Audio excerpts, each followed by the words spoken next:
Welcome to the SBR NHL Ice Guys for Sunday, May 13th. I'm Ian Cameron for Sportsbook Review, joined by Dana Lane, Alex, and Andrew celebrating Mother's Day. We're not. We don't give a damn about mama on this day. No, I'm just joking. We love our moms. We do.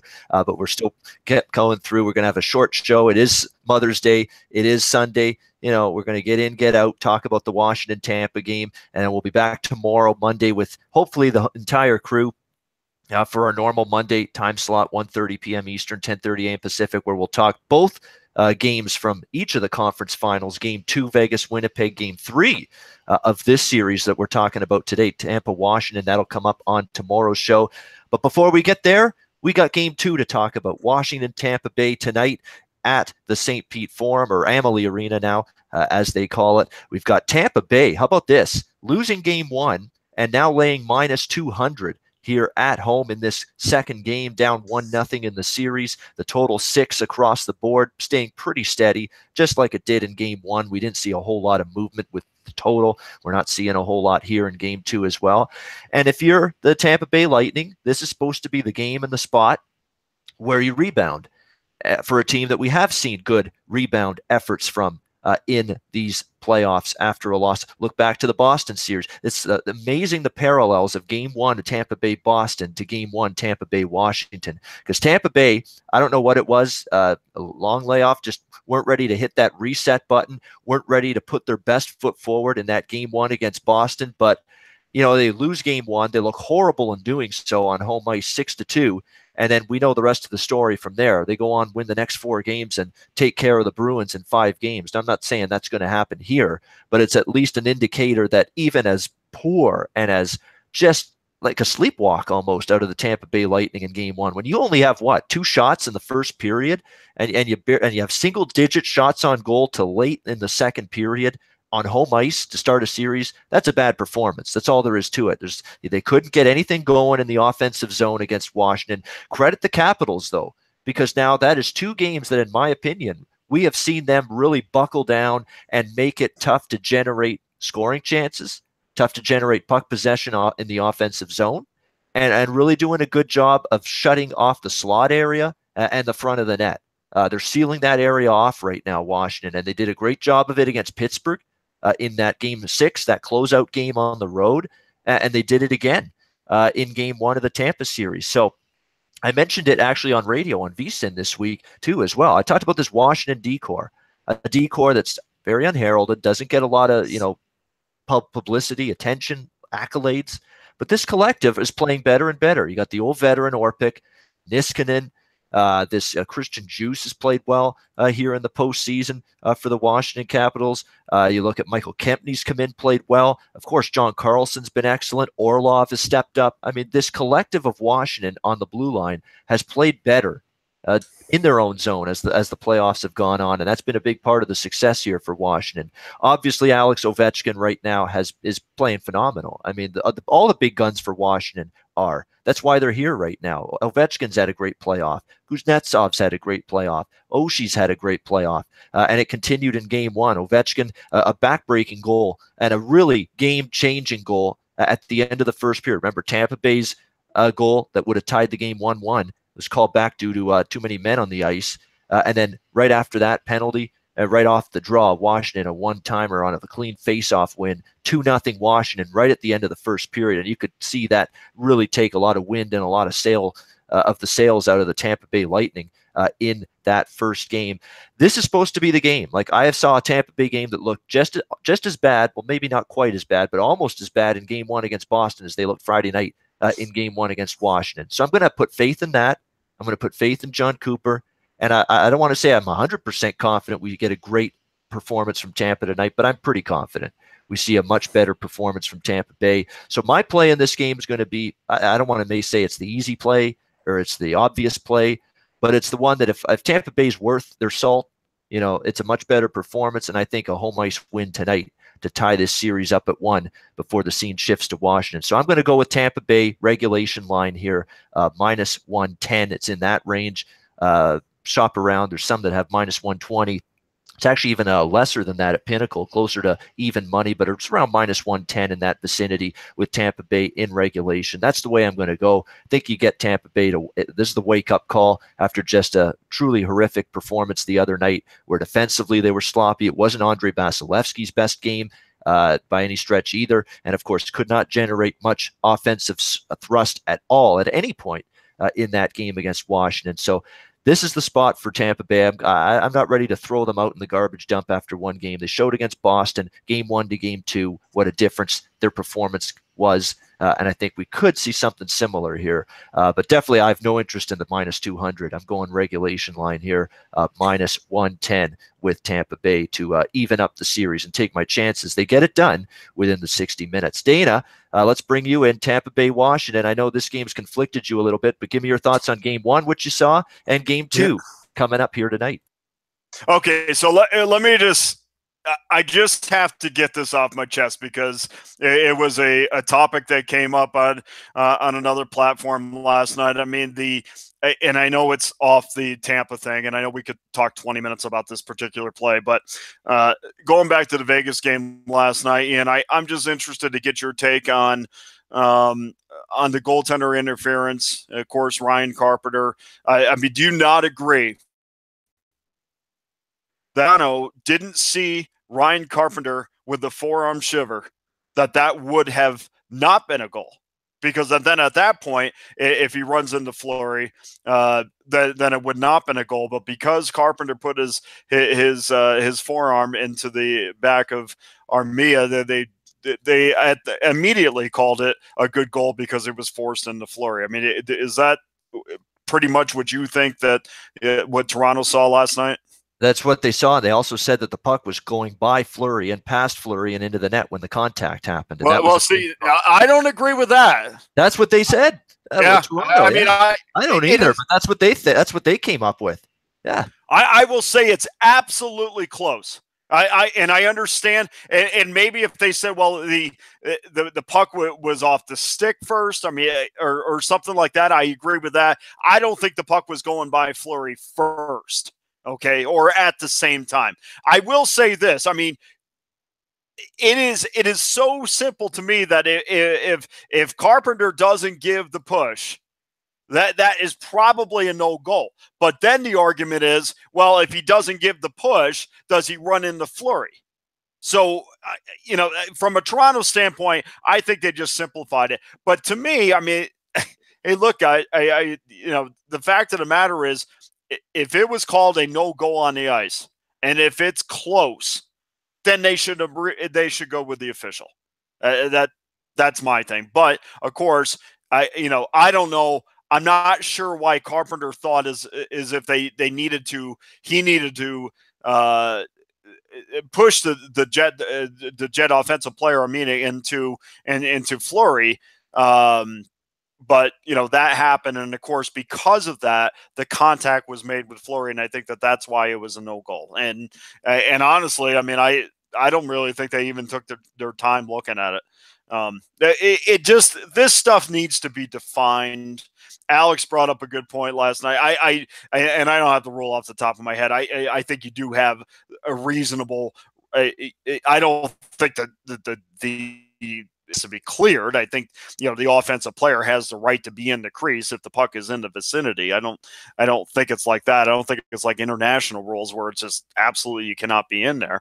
But from a Toronto standpoint, I could see it going either way. So if it goes either way, then I think you definitely have to go with whatever the referee called, and that he called it was a no goal. And honestly, I've sat here probably 25, 30 times looking at it.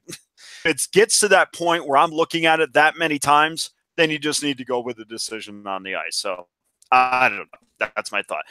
On the top, Tampa tonight. I told you before. Just quickly on that. That's the whole issue. Yeah. The whole issue is I didn't see any evidence that could have overturned that call, which was goal initially, but apparently they found that and it was overturned. And then I'm looking at the Vegas San Jose goalie interference issue. I'm looking at some of these ones with Edmonton earlier in the season. You go on down the list. I have no clue anymore what's good and what's not. You can't compare. There's no comparison, Ian. You can't compare anymore. The only difference is that the interference in the San Jose game, the stick was outside the crease. That was my only thing about that, where Fleury was completely inside his crease. So there needs to be some definition of what this is, a definition we can all understand. But then at the same time, if you come back and say, hey, look, it's going to be just like baseball. Some guys' strike zone is this wide, some are this wide. It's left up to interpretation. And if that's the case, okay, I guess it's one of those things, Ian, that you could tell me what – I mean, we do have a definition of goaltender interference, do we not? I mean, we do have a definition. But the problem is in the way that the way that we get to the point where we have to apply that definition is so different because of this circumstance or that circumstance, that most goaltender interferences are left up to interpretation. And that's where the frustration comes from. If this was 20 years ago, I don't know if we'd ever have a problem. But because we're used to now going to replay and getting things right and making sure everything is great, I mean, now we're up in arms about it. But it was 20 years ago, hey, look, it's a referee's call, and that's the way it goes, and it falls at the feet of the referee. But I don't know how you fix it. I don't know if you ever do fix it. I don't know if it's ever as simple as, hey, if you're in the crease, it's a no goal. Maybe that's it. I don't know. Yeah, I know that you got to give goaltenders room, and if anybody is in the crease without getting pushed into the crease, it's a no goal. Maybe it's as simple as that. I don't know. So, that's the thing. And you got to make differences. You got to know, okay, what happens when he's pushed in? Okay, that should be a goal. Okay, what happens if he goes in on his own? That should be no goal. Okay, what happens if where the puck is when the contact happens? What should that be? All of this stuff needs to be ironed out, and it has to be, game to game, officiating crew to officiating crew, and it has to be synced with Toronto and their opinion. They all have to come to the same page and enforce this rule fully and enforce the definitions of this rule fully moving forward, because that's what's got to change. Yeah, I mean, we could do 20 minutes on it. So, I mean, I've gone back and forth on it. So I'm just interested to see what your opinion was on it. On to Tampa tonight. We talked about this earlier before the show that I just, guys, listen, when you got your money involved, there's one game tonight. And if you feel as if that you've got to have money on this one game, and but in your gut you're forcing it, step away. You step away unless you really know that this is a game that you want to play. You don't have to play these games. And this is the problem with playoffs in any sport versus the regular season. The more you have to choose, the more the less the handicapping really becomes a factor, because there's just less games to be involved in. And now people have to force things because they want action on a game. I mean, honestly, Ian, I'm just stepping back because it doesn't make sense from a Washington standpoint. If I'm forced to, like you've seen other things I've done that, hey, look, it doesn't make sense not to take Washington plus the generous price. I mean, you're giving me a plus $1.70 or $1.80 on the Capitals, a team that just went into Amalie and had success. Yeah, I think that's probably a good opportunity to take them again. I'm not laying $2 with Tampa. Do I think Tampa's the better team? Absolutely. Do I think they're the motivated of the two teams? Yeah, probably. You would think so, but you would have thought they were the more motivated and games, and that didn't work out. I thought the Capitals looked like they were in control. They looked like they were not overwhelmed in the situation. Part of the reasons why I liked the Capitals in Tampa in game one is, man, how is it over history? And the players have not changed all that much, despite people thinking they have. There's still a good number of guys that have been through the wars with the Pittsburgh Penguins and come out as losers. I mean, they still have that mentality in their mind, and obviously their intestinal fortitude to overcome overcome. It's still in question as far as you finally beat for the second time in 11 playoff series, and now all of a sudden I'm supposed to think that you can go out and beat the Tampa Bay Lightning, who were arguably the best team in the Eastern Conference. I'm sorry, and you got to do it without Nicholas Backstrom. I mean, I don't know. That doesn't give me a lot of confidence, but they certainly did, and they completely shut down the Tampa Bay forecheck. I mean, I think that's huge. I mean, you look at Tampa and Vegas, it's especially create offensive chances off of their forecheck, and it's very simple, just like it's simple in the Vegas series. You get these pucks down low, you get the big to turn their backs and chase. I'd rather take my chances with a team like Vegas, where ace game, and if you're successful in that, well, then the middle of the ice that Vegas is really looking for and Tampa Bay's looking for as well, that's going to open up if the dump and chase game is effective, because they're not going to be as aggressive on the forecheck. Well, Washington did a great job of breaking the Tampa Bay full court press, and so that's why they were able to find numerous high quality opportunities on Vasilevsky. And listen, it is the NHL playoffs is punch and counter punch. Okay, well, that was Barry Trotz's punch, knocked him out, 1-0 Capitals. Now let's see if John Cooper's and Ian, these teams don't come back from 2-0 deficits, is because the greatest adjustment that you're going to make in a series is between game 1 and game 2. And if that game 2 adjustment does not work, you're virtually done at that point. So what we're going to do tonight, it's crazy. I mean, it's something I don't normally do, but I'm really trying to zero in on the fact that this Tampa Bay Lightning team has to be at their best. And Ian, I'm with you, man. I'd rather lay the $1.10 in regulation, but I've already, wrote a whole column about how I think, Washington is a worthwhile play at the plus money. So I don't want to be in a, talking up both sides. So what I am going to do is I'm going to take Tampa tonight to score their first goal. Yes, you got to lay $1.45, $1.50, shop for that number. But I think that that's a safe bet that I feel comfortable with, rather than trying to force a bet either on a Washington club that probably will be on the lower side of the motivation factor tonight, or a Tampa Bay team that again is going to try to get their forechecking game going. And if that is not successful, we might see the Washington Capitals in the Stanley Cup final, because now you got to go back to Washington, D.C. down 2-0. So that's where I'm going to go tonight. First team to score, Tampa, minus 45.50, whatever you have. Yeah, there we go. I see it at Bet365. It's minus 155. So it's in that range. Team to score first, Tampa Bay. You can't do that. I know. You got to listen, if you can't get under 150, don't bet it. Seriously, we got one game on this. Go with Tampa minus $1.10 on this. Honestly, though, I mean, I might. Let's see how this money moves. I mean, if you, it is maybe a no play, and I don't like doing that, because I know that I get asked for my opinion on things.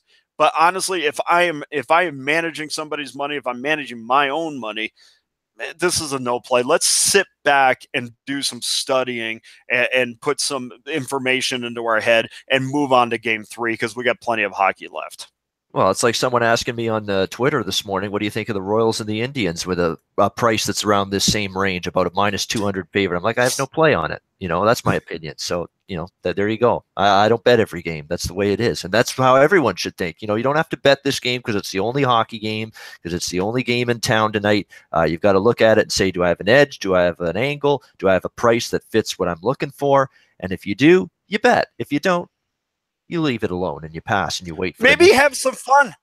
Ian, I mean, honestly, we talk about these prop plays all the time. I mean, what team's going to score? What guy's going to score? Just go have some fun with this game. I mean, this is a really, really difficult game for me. If it's not for you, go ahead. I mean, I know most of the minds will say, "Oh, well, I mean, Tampa Bay's got to win this game." But honestly, it hasn't been overwhelming. I mean, the actual ticket count that's come in is around 52-48 in favor of Tampa Bay, and the money has moved in favor of Tampa Bay too, but not as definitively as I had anticipated. So, I mean, if you're into 52%, by all means. I mean, I went late 205. I would try to get that regulation line, but if you live in a desert, that's a hard bet to find.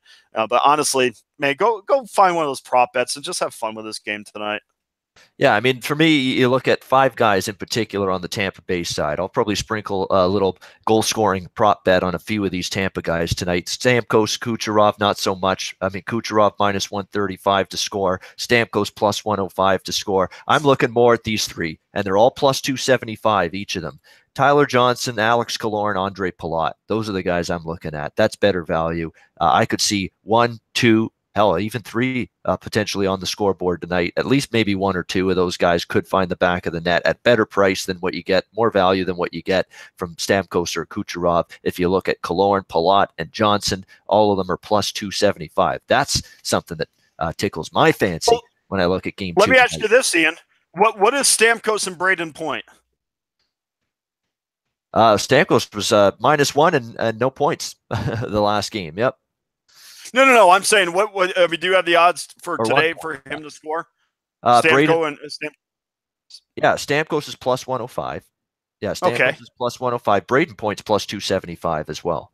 Yeah. Okay. So listen, okay. First of all, stop trying to find the obscure guy because you think you're going to get, plus 400 on this. If Tampa is going to win tonight, it's going to be because Steven Stamkos and Braden Point were effective down the middle. These, don't be afraid just because it has plus $1.05 and you're like, oh, I don't think I'm going to get plus. I don't want to get $1.05. Go get the best player on the ice.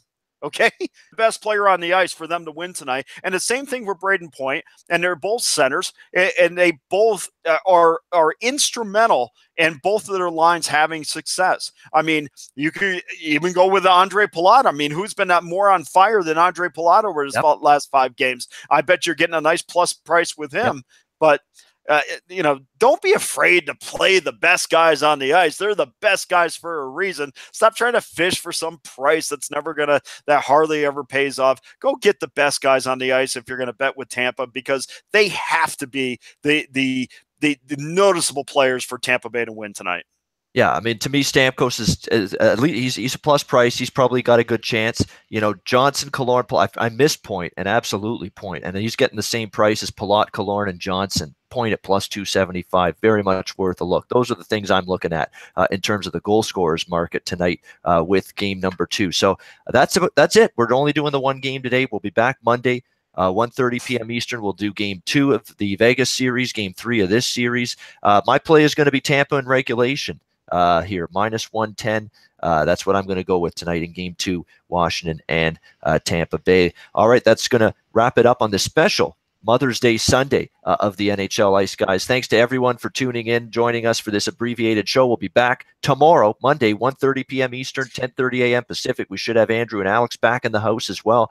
Everyone back for Monday's edition of the NHL Ice Guys. For Dana Lane, I'm Ian Cameron for Sportsbook Review. Enjoy Game 2, Lightning and Capitals tonight, and we'll see you again on Monday.